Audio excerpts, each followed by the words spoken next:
AP liquor scam లో కొత్త twist నెలకొంది. బ్లాక్ మనీని వైట్ మనీని చేసుకునేందుకు సినిమాలు తీశాడు రాజ్ కసిరెడ్డి. హీరో నిఖిల్ తో స్పై అనే పాన్ ఇండియా మూవీ నిర్మించింది కూడా ఈ రాజ్ కసిరెడ్డి అని తెలుస్తోంది. అందులో పలువురు డైరెక్టర్లు రచయితలకు కూడా అడ్వాన్స్ అందించినట్టు తెలుస్తోంది. జగన్ అధికారం కోల్పోవడంతో ఆగిపోయాయి కొత్త ప్రాజెక్టులన్నీ కూడా. ఇప్పటికే రాజ్ కసిరెడ్డికి సంబంధించినటువంటి హైదరాబాద్ లోని ఐటీ కంపెనీ ఫామ్ హౌస్ లో సిట్ అధికారులు సోదాలు నిర్వహించారు. 2019-24 మధ్య ఆర్థిక లావాదేవీల పత్రాల స్వాధీనం చేసుకుంటున్నారు. 2 కోట్ల విలువ చేసేటువంటి వెల్ఫైర్ కార్ ని కూడా సీజ్ చేశారు. ఇక విచారణకు రావాలంటూ రాజ్ తండ్రికి సిట్ అధికారులు నోటీసులు జారీ చేశారు. ఏకంగా సినిమాలు నిర్మించి బ్లాక్ మనీని వైట్ గా మార్చుకుందామనేటువంటి కుట్ర కోణంలో భాగంగా చాలా మందికి అడ్వాన్స్ కూడా చెల్లించారట. జగన్ అధికారం కోల్పోగానే వాటిని ప్రాజెక్ట్ అంటూ నిలిపేసినట్టు తెలుస్తోంది. నిఖిల్ తో స్పై అనే పాన్ ఇండియా మూవీకి నిర్మాణం చేసేందుకు రాజ్ కసిరెడ్డి అంగీకారం తెలిపారు. దీనికి సంబంధించి మరిన్ని అప్డేట్స్ మా ప్రతినిధి సీనియర్ జర్నలిస్ట్ కృష్ణమోహన్ అందిస్తారు. కృష్ణమోహన్, సో ఏంటి ఇంత పెద్ద మొత్తంలో నిర్వాహకం? ఇదంతా కూడా ఒక వ్యక్తితో కాదు, ఒక వ్యవస్థ చేసినట్టుగానే భావించాలి. సో రాజ్ కసిరెడ్డి ఇంకా ఎటువంటి వ్యవస్థ నిర్మించాడు? సినిమాలలో ఇంకెటువంటి పెట్టుబడులు ఉన్నాయి? ఇంకెవరెవరితోని ఆయన అడ్వాన్సులుగా ఇచ్చాడు? నెక్స్ట్ అప్కమింగ్ ప్రాజెక్ట్స్ విషయంలో ఎవరో డైరెక్టర్ సంప్రదించాడు ఆయన? ఎస్ మనోజ్, నిన్నటి నుంచి కూడా ఆర్టీవీ రాజ్ కసిరెడ్డికి సంబంధించిన వ్యవహారాలు కావచ్చు, అతనితో ఉన్న లింకులు కావచ్చు, వీటన్నిటి మీద కూడా ప్రత్యేకమైన కథనాలు ఇస్తూ ఉంది. అయితే తాజాగా కూడా చాలా వ్యవహారాల్లో కూడా ఇతను లిక్కర్లో సంపాదించిన వేల కోట్ల రూపాయలన్నిటి కూడా తీసుకువెళ్ళి సినిమాల్లో పెట్టాడు. చాలా వరకు అక్కడ ఉన్న హాస్పిటల్స్లో భాగస్వామ్యం అయ్యాడు. తర్వాత కొన్ని కాలేజీల్లో పెట్టుబడి పెట్టారు, కొన్ని కార్పొరేట్ సెక్టార్స్లో డబ్బులు పెట్టాడు.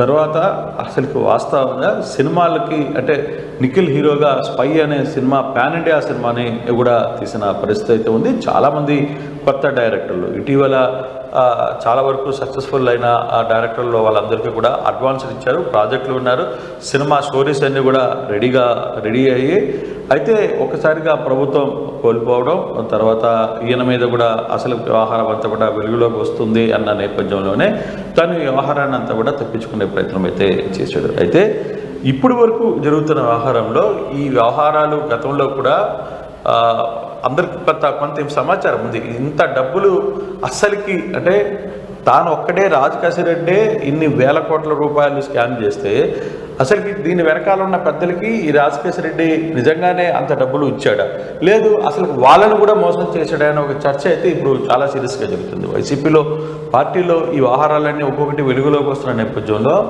అసలుకి ఒక సాధారణ వ్యక్తి, ఎవరో తెలియని వ్యక్తి, ఆ వ్యక్తిని తీసుకొని వచ్చి ఇక్కడ ఒక ఐటీలో పెడితే రాజ్ కసిరెడ్డి ఏకంగా ఒక సామ్రాజ్యాన్ని స్థాపించడం కాదు, ఆ పెట్టుబడులన్నీ కూడా ఓవరాల్గా తన సొంత ఖాతాల్లోకి మళ్లించుకునే ప్రయత్నం చేశాడు.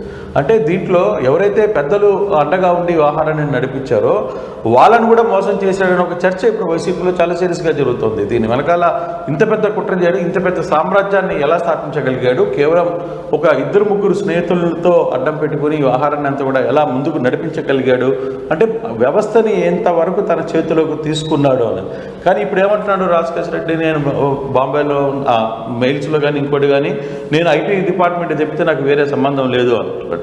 కానీ ఎప్పుడైతే ఈ వ్యవహారాన్ని సిట్టు లాగడం స్టార్ట్ చేసిందో పూర్తిగా కూడా దీని వెనకాల ఉన్న శక్తులు, దీని వెనకాల ఏమేమి జరిగింది, దీని వెనకాల ముందు ఏం జరిగింది అనే వ్యవహారాన్ని ఒక్కొక్కటి వెలుగులోకి వస్తున్నప్పుడు అసలుకి ఈ వ్యవహారం కూడా అసలు పూర్తిగా కూడా తెలుగు సినిమా పరిశ్రమను కుదిపేసే విధంగా ఉంది. ఇప్పుడు కేవలం అదొకటే కాదు, చాలా వ్యవహారాలు చాలా మందితో ఇప్పుడు పెద్ద పెద్ద ప్రొడ్యూసర్లతో కూడా ఈయనకి సంబంధాలు ఉన్న విషయం బయటకు వస్తుంది. తర్వాత వీళ్ళందరూ జరిపిన స్కామ్లో పెట్టుబడులు, చాలా సినిమాలకి పెట్టుబడులు పెట్టారు, చాలా వరకు ఇతను ఫండింగ్ చేశాడని ఒక చర్చ కూడా పెద్ద ఎత్తున జరుగుతుంది. అయితే ఈ వ్యవహారాన్ని అసలు పూర్తిగా అంటే ఇప్పటికే రాజ్ కసిరెడ్డి పారిపోయారు. తర్వాత కుటుంబ సభ్యులని ఎలాగో నిన్న పోలీసులు వాళ్ళ ఫాదర్తో మాట్లాడే ప్రయత్నం చేశారు. రాజ్ కసిరెడ్డి దగ్గర 2 కోట్ల రూపాయలు విలువైన వెల్ఫేర్ కారు, చాలా పెద్ద స్థాయి వ్యక్తులు వాడే కారుని సీజ్ చేయగలిగింది.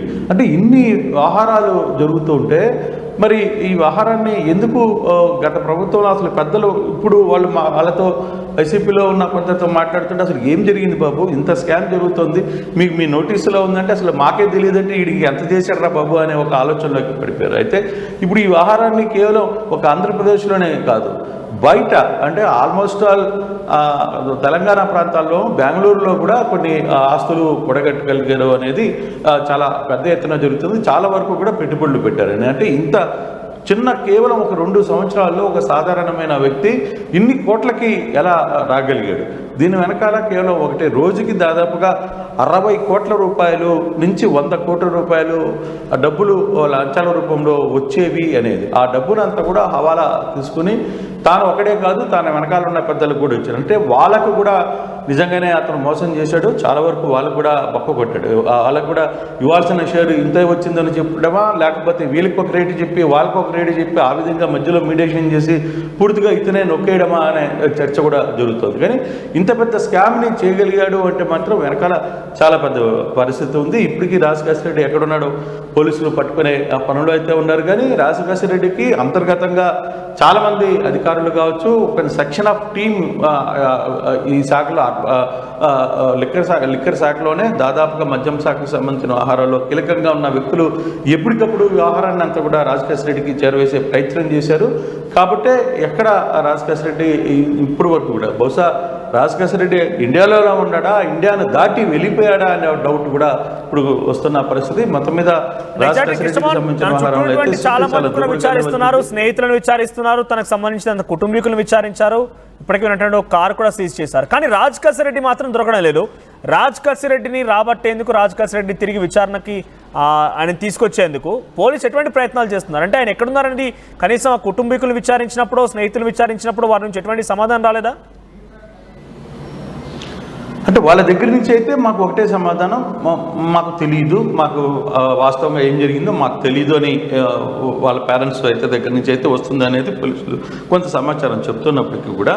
కానీ అసలు వ్యవస్థలో దీన్ని వెనకాల నడిపించిన వ్యక్తులు, సూత్రధారులు ఎవరు, పాత్రధారులు ఎవరు, ఎన్ని వ్యవహారాలని కూడా చాలా వరకు కొంచెం చర్చ జరుగుతున్న పరిస్థితి. ఎందుకంటే ఇటీవల కాలంలో ఈ వ్యవహారాన్ని అంతా మొత్తం ఈ స్కామ్ అంతా చేసింది రాజశేఖర రెడ్డి అని చెప్పి అప్పుడు టూగా ఉన్న విజయసాయి రెడ్డి పార్టీలో చాలా సీరియస్గా A2 స్థాయిలో ఉన్న విజయసాయి రెడ్డికి బాహాటంగా ఆయన చెప్పారు. సో ఆయనకి నోటీసులు ఇచ్చింది. సో రేపు 17వ తారీఖున రేపు విజయవాడ సిట్ కార్యాలయానికి విజయసాయి రెడ్డి రాబోతున్నారు. మరి ఆ విషయంలో విజయసాయి రెడ్డి గారి దగ్గర ఉన్న సమాచారం అంటే, ఆయన దగ్గర ఉన్న వ్యవహారాలు అంటే, దీంట్లో ఆయనకి ఏమైనా కొంత సమాచారం ఉందా, ఆ విషయాన్ని అంతా కూడా పోలీసులు ఖచ్చితంగా విచారించే ప్రయత్నం అయితే చేస్తారు. అయితే దీనికి సంబంధించే అదానీ డిస్టిలరీస్కి సంబంధించిన వ్యవహారం కూడా క్లియర్గా ఉంది. మనం చాలా రోజుల నుంచి చెప్తున్నాం, అదానీ డిస్టిలరీస్ నుంచి కొన్ని కోట్ల రూపాయలు ఫండింగ్ దీనికి వచ్చింది అనేది. సో ఆ నేపథ్యంలో కూడా కొంతమంది వ్యక్తుల్ని పిలిపించి సాయిరెడ్డి బంధువుల్ని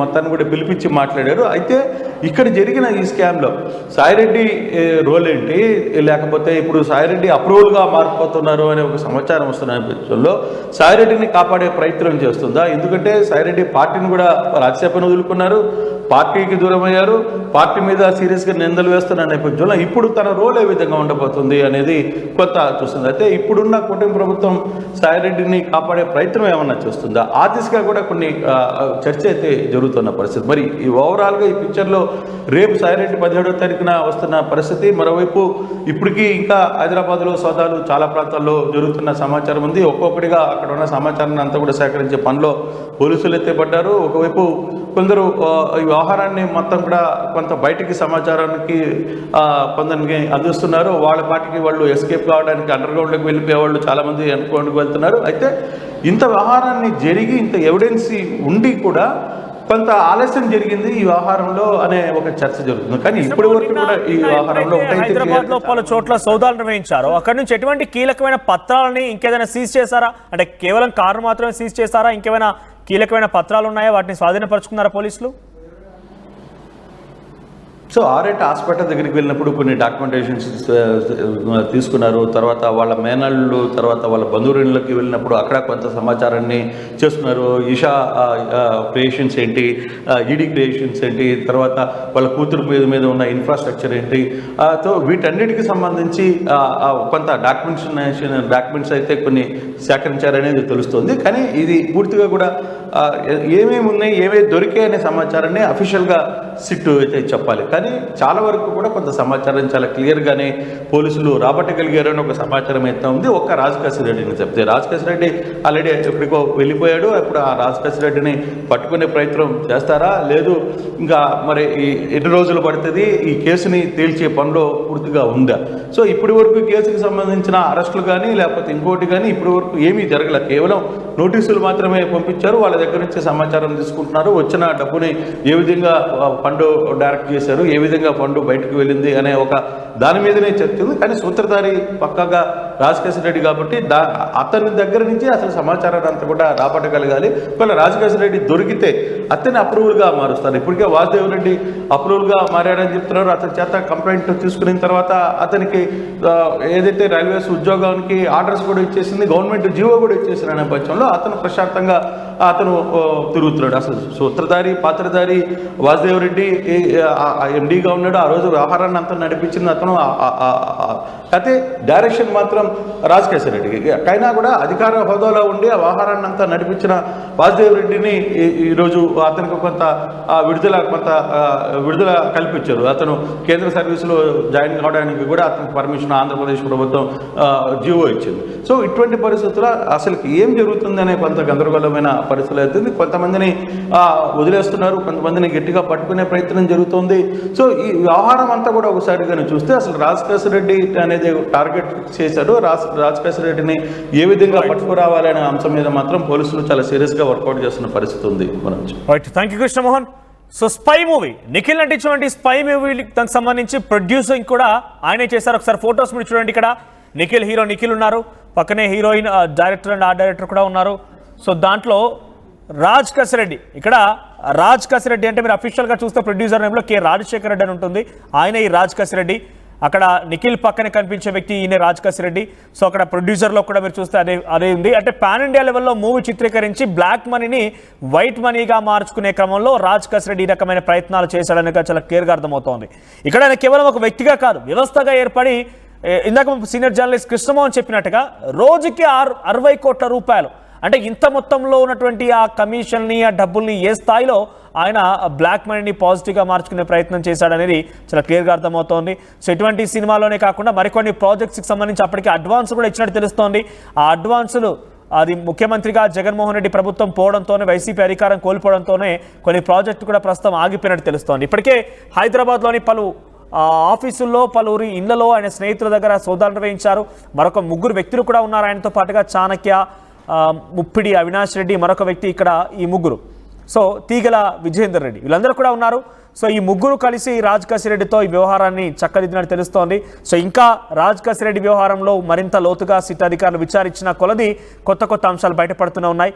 సో రాజకేశ్వరరెడ్డిని ఎప్పుడు పోలీసులు విచారిస్తారు, ఎప్పుడు ఆయన రాబడతారని ప్రస్తుతం ఎక్కడున్నారని కొంత ఆసక్తి రేపుతోంది. చూద్దాం మరి ఏం జరిగిద్దో.